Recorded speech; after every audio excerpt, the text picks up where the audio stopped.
We dabble in some of the college stories just because it does have an indirect impact on the NFL existence. You have players with different mindsets coming into the NFL. You have players with different options. One of the points I made yesterday when Ty Simpson decided to enter the draft, the Alabama quarterback, and a lot of people were surprised. They think he'd come back to Alabama or wherever else he could go for another year. Hey, the way it is now, you can put your name in the draft, and if you don't like where you were drafted, you can go back to school. And all these people are like, no, they can't. Yes, they can if they want to. You press on that wall's coming down. Nobody's pressed on it yet. They gave the kid who was a first-round pick, James Najee, they gave him 4 years of eligibility at Baylor. He was an NBA first-round pick 3 years ago. So don't tell me that we aren't going to see a time. It's going to happen where somebody who gets drafted is going to say, you know what? I got a better NIL offer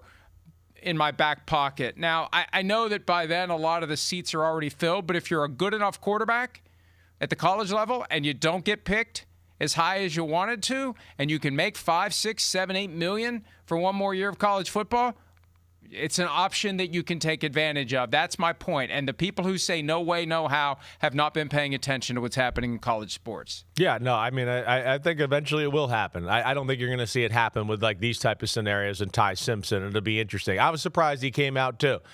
Thought he could have used another year. But regardless, I think the other thing too that just gets into it is, get there, get going, right? We start becoming a professional. And as we always talk about, the real magic is the second contract, right? And that's where it is. If you're good enough to get one. If you're good enough to get one. That's the problem. Right. Well, he's a guy that's being talked about as a first-round pick, of course, and really at the quarterback position for a long time this year. I would have gone, he looks like the number one pick. But then he kind of fell off towards the end of the year.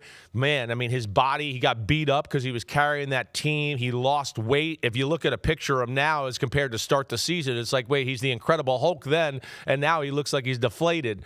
But regardless, there are some skills there. And, he'll be viewed highly as far as the quarterback conversation. It's going to be interesting. There's a lot of guys like Ty Simpson this year. The kid in Oregon, the same thing. Dante Moore, right? He's the same way. Really talented. Really probably worthy of a number one type of pick. But not going to do that this year with Mendoza. And, another guy where you'd go, I'd like him to play one more year of college football and get that experience. As we know, when you go into the NFL and you've only played like 11 games of college football, those are the people that tend to struggle. And we go, wow, why didn't it work? He had talent. And it's like, well, he went from step 1 to step 4. He never went through step 2 and 3, and he just jumped in there. And there is growth there to be had. So that's always a good conversation as far as quarterbacks are concerned.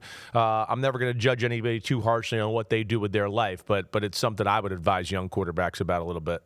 Hi, it's Mike Florio. Thanks for watching PFT on YouTube. Hit subscribe for the latest news and analysis from Pro Football Talk.